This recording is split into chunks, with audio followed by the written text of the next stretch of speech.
everybody. Good morning. My name is Sally Beth Shore, and I'm serving as your minister today and for several Sundays in the future this spring. It's so good to be with you. I served here as a minister, well, not here, because we had a couple of other spaces, but from 2013 to 2015. So it's lovely to get the opportunity to be back with you this spring. Lisa, I think we do the chalice lighting next? Yes.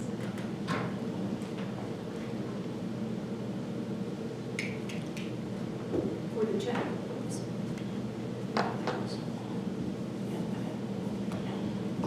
For the chalice lighting today, Sally Beth had some words that she wanted to share with us. And this is from Elizabeth Adonai. Words can create, words give life, words can build, words can destroy, words can bring something out of nothing. What are you saying? So I did go back and listen a little bit to what you heard 2 weeks ago. I don't know how many of you were here for the January 1st, on the morning of January 1st, starting it off right, coming in for the message with Reverend Ernie Mills. And, you know, of course, once I get over my feeling of doubt and self, oh, I didn't bring a guitar. When I listen to Ernie, I'm always so uplifted. And I love that his message was very, I don't want to say it's similar to mine, but it's something that I'm building on in what I'm talking about today. Probably because it's that theme of January. And yes, January, it's an arbitrary new year. We know that, out there in the cosmos, there's no start button. But yes, here we are. We're all used to thinking of January as the start of the year. Kind of have that clean slate. Some of us have made resolutions or have new plans or things we're going to make happen this year in 23. And some of us are decidedly dead set, not going to do any of that. And yet, nevertheless, here we are. At the very least, you had to make that change when you write down the date.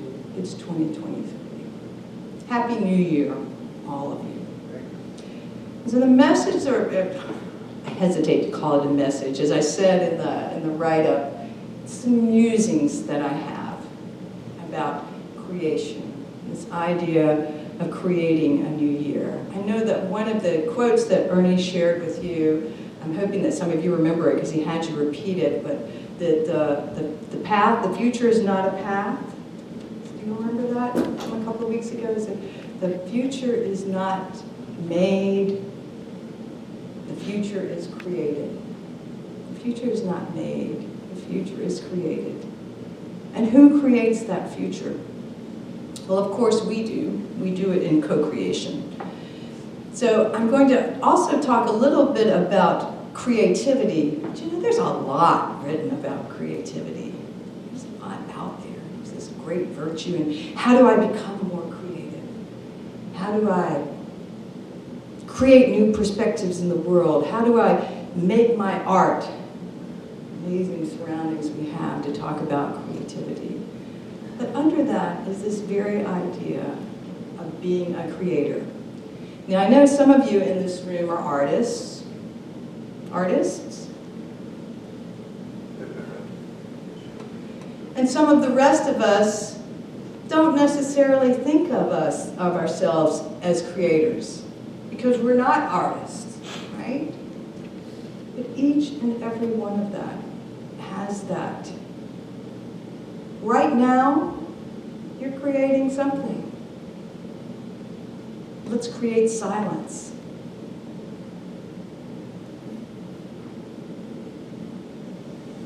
Let's create a deep breath. A few minutes ago, we created music. I think one of the steps on the path to being creative is recognizing that in any given moment, we are creating. And so then our task becomes not only to recognize that, but to bring that more into mindfulness and to be intentional about what it is that we are creating.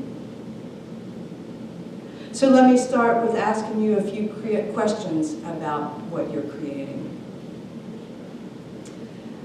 What have you created in this new year thus far? What are you creating today? I dare say you created something by your very action of showing up today. Aside from any particular contribution you've made to the service, and that's certainly a number of you, by opening the door and playing the notes and lighting the candles and passing the mics around. In this way, we co-created. But even if you've done none of that, you're someone who's shown up and you're sitting in the pews. Let's suppose you came in at the last minute and haven't even spoken to anyone. Still, by virtue of being here, you are creating. The rest of us see you. Certainly I see you. Each of us is a creator. What are you creating in this coming week? What's an intention, something you're going to create?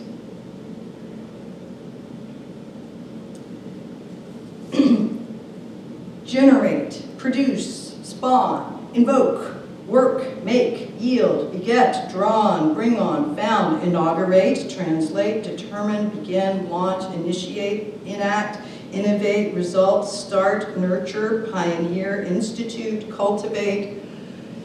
That's only half of them. I was going to read them all, but maybe that's too many. Those are all synonyms for create. We have a lot of ways that we create things. All of them seem to describe a doing. But if we step back from our doing, perhaps we recognize as ourselves as creators, we can be more in that space of being. I'm being a creator. How do if we accept that we are creators, how do we take the steps to deepen that awareness? Because once we get to that place, this will help us, I believe, to be more creative in everything we do. We can take some inspiration from Genesis. You might recall that on the 5th day, God created all the animals of the field and the beasts of the birds of the air. God looked around and said, "This is good. This is very good." And then the next day, when humankind was created, God looked over everything that he had accomplished in that week and said the same thing again. Give himself a little pat on the back. Yeah, this is all good. This is very good. Now, we know it wasn't all good. I mean, in there were mosquitoes and probably the precursor to COVID, and, a few things that weren't so good. But on balance, God gave God some acknowledgement. So maybe that's one thing we can do as we're hanging on to this idea of ourselves, cultivating this idea of ourselves as creators, is to give ourselves a little pat on the back when we've done something. That's why I asked you, what have you created? Not just about what you're going to create and your intention, but what have you created? And can you look, now don't just say chaos.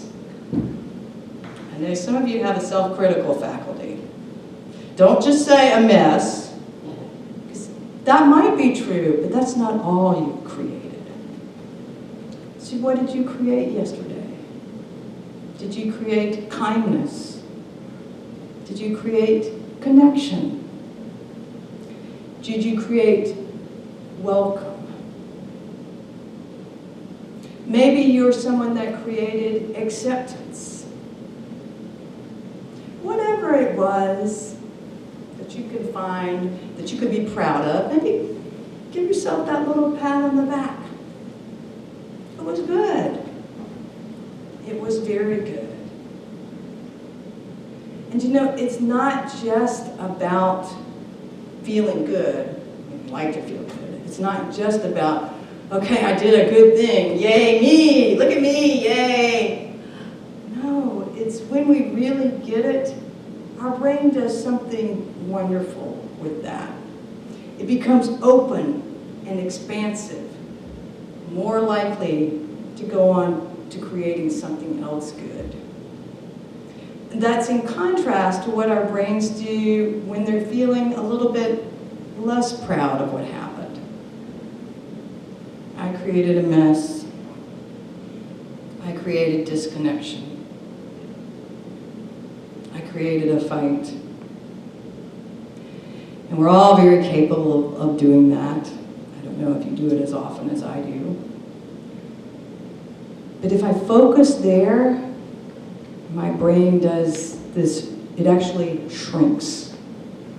When we focus on what makes us unhappy, when we focus on what threatens us, our brains, and this is so true, the cognitive scientists have done all these studies that show when we focus on things that make us feel threatened, that instinct takes over. Okay, I've got to be ready to fight this out, or I've got to be ready to run. It shunts the blood away from our brains, sends it into our muscles so that we can be ready to react. Meanwhile, do you know what happens to our creativity and our creative capacities? Go way down and bite the dust. We turned off parts of our brains. It's a good thing. There's a lot that's researched about this. It's a very good thing. It helps us to focus, and there are times when we really need this faculty.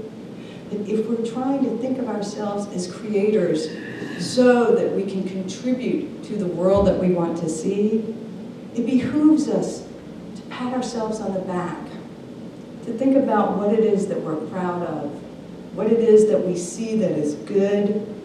Yes, it feels great to be good, but because we want more of that. How can we get all of our brain firing online in the service of that we want? It's actually been shown that we become more open to meeting new people, more conversant. We're able to solve, they do all these studies with college students, right? Because they're handy, they're close to the psychology departments. And they have the students try to solve little puzzles after they've been seeing pictures of puppies, right?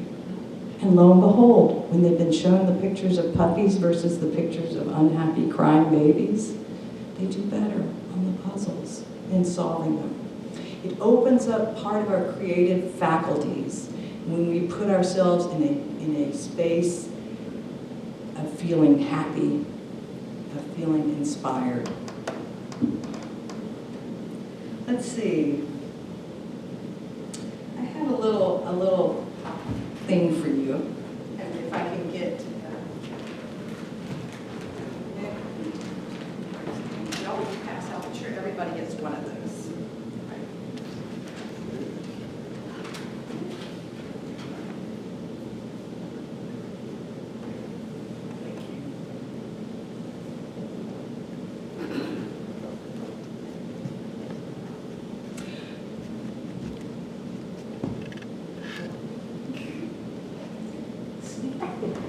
Yes, just one, sorry.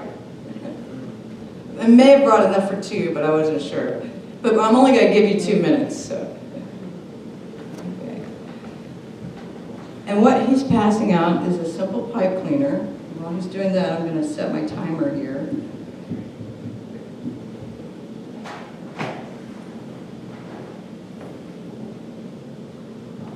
Everybody got one?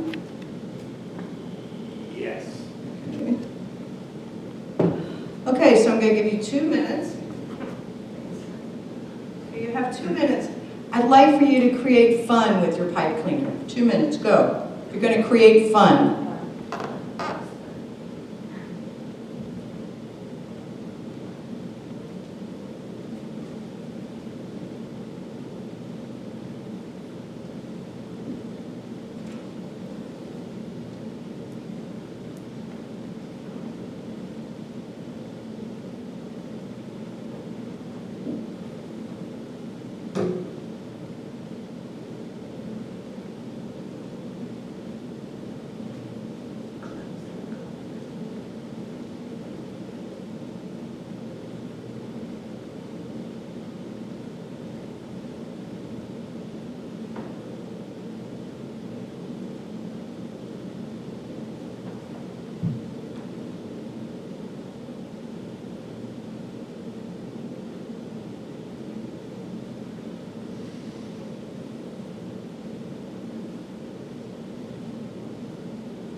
you can also create fun with other people.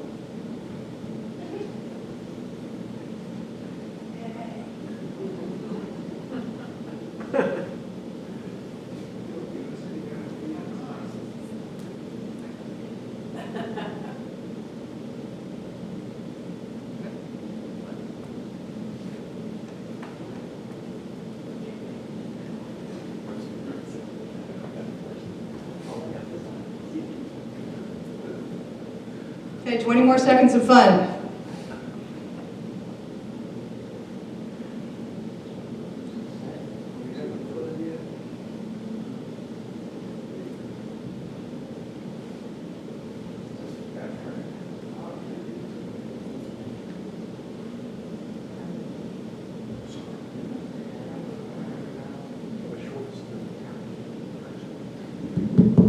Okay. Who created some fun? Anybody? Yay, thank you. Thank you. I'll give you your $5 later. Now, who would be willing to share something about the fun that you created? Anybody? Everybody look at Barbara.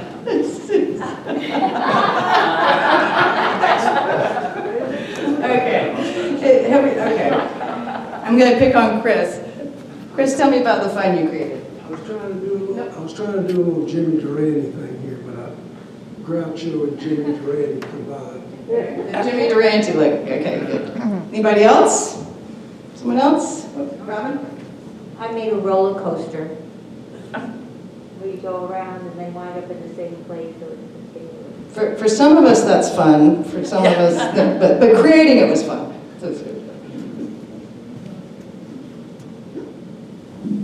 Well, we got together and created some fun.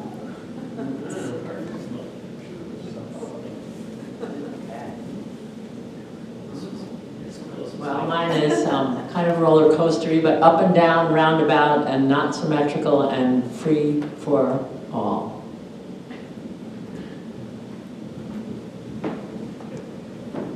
Anybody else? Oh, I see Sally back there. Well, mine's so tiny, but it's a monkey smiling ear to ear.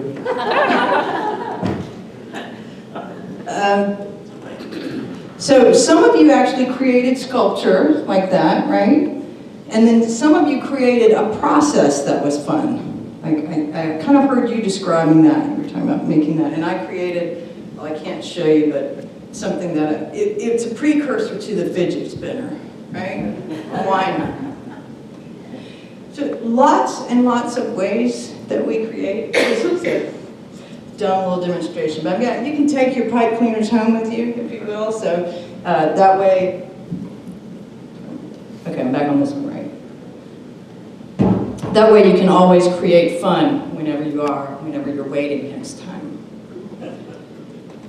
Going back to what I said at the opening, we are all creators at any given moment.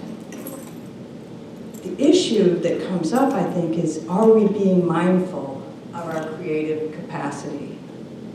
And how do we stay mindful of that creative capacity so that we can access it and so that we can be intentional when we want to be? Granted, I think sometimes I create a lot of downtime. But when I need to access my creative abilities, that first step is to remind myself is that, yes, I am a creator, and that's what humans do best. We put it out there. We make up things. We synthesize. We put things together. We can't help it. And given that I'm always doing that, where do I set my intention about what I'm going to create? And of course, it's a little bit easier to think about, you think, okay, well, what am I creating in this conversation? What am I going to create in this meeting that I have coming up? What am I going to create today in this sermon? What am I hoping to create when I pass out a bunch of pipe cleaners? Then there's also the internal conversation. What am I creating there? What am I creating in the way that I interpret what is going on around me? I'm driving and somebody cuts me off. You know, what do? What did I create there?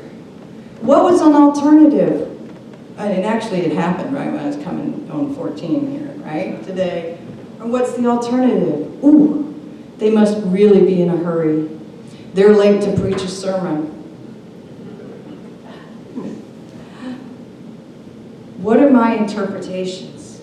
And what am I creating in the way that I react to the world around me? What am I creating in myself? And then when I use that information about what I've created in myself, what do I use that for out in the world? What if I've created an interpretation? In Ernie's sermon a couple of weeks ago, I loved it. He said, apocalypse, right? A pack of lies. Yeah. Well, that was good, wasn't it? Yeah, that's good. Apocalypse is a pack of lies. And yet if we have the interpretation that, oh, this and this and this and this bad news, it's all about the apocalypse, it's all leading there, it's all leading to a doomed future. Everything's melting, it's all leading to a doomed future. If I have that interpretation, if I create that interpretation, then what am I empowered to create out in the world? Versus, ooh, I saw what these people are doing. That's really good work. I see how this family is really pulling together to make things happen. That's really good work. Or going back to myself.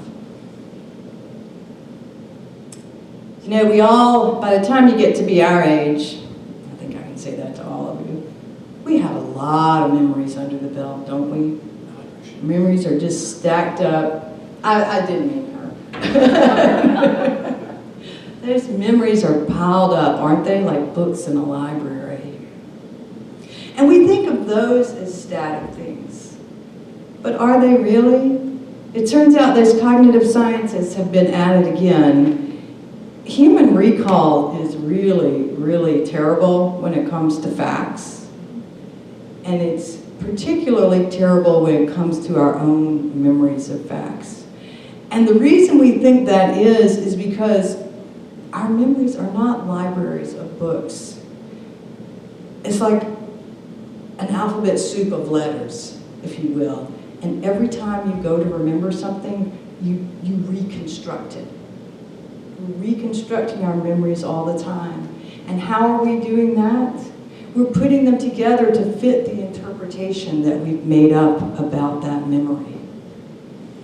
It took me a long time to ever get that quote, and maybe I still don't get it, but you've heard, it's never too late to have a happy childhood. Well, lo and behold, when we remember things, we're making up the memories. And then we're using that to support our interpretation of the memory. So go ahead. Find the memory that you like. Find the memory that works for you. Find the memory that helps you to pat yourself on the back. And maybe the other people that were there as well. It was good. It was very good. Because our creating is about focus, right? It's where we're going to put our attention, where we're going to put our focus. It's not to say that the universe of all things, the good, the bad, and the ugly, isn't out there. But if we are truly the creators that I think we are, and if we are creating the future, where is it that we can put our focus?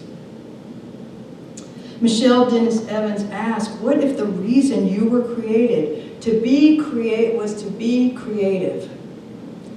You probably somewhere along the way heard this idea that we are the hands of God. And whether you believe there's a conscious God or not, but what if we are a creative force? We are a created and a creative force in the universe. The author Paul Coelho has written, everybody has creative potential. From the moment you can express this creative potential, you can start changing the world.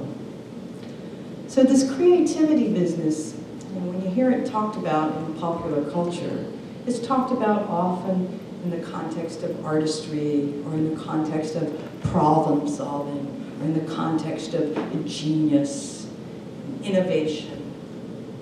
But no, this goes much deeper than that. It's something we can't avoid. And since we can't avoid it, let's try to be more mindful about it in any given moment. What is it that we are creating? And then when we look around all our fellow humans, what is it that we are co-creating, creating together? I want to just close with a little quote from the great choreographer, Martha Graham. Everybody know who Martha Graham was? She said, there is a vitality, a life force, an energy, a quickening that is translated through you into action. And because there is only one of you in all of time, this expression is unique. And if you block it, it will never exist through any other medium, and it will be lost. The world will not have it. It's not your business to determine how good it is, or how valuable, or how it compares with other expressions. It is your business to keep it yours clearly and directly, just to keep the channel open. You don't even have to believe in yourself or your work. You have to keep yourself open and aware to the urges that motivate you. Keep the channel open. No artist is pleased. I love that line, right? No artist is pleased. You may not be pleased. There is no satisfaction at any given time. Only a queer divine dissatisfaction, a blessed unrest, keeping us marching, making us more alive. Making us more alive. And isn't that, after all, what life is all about? The force of life, not just our lives, but every force of life is out there existing by its very existence, a contributor to this grand creation of which we all have this privilege to be a part on this beautiful, bright Sunday morning.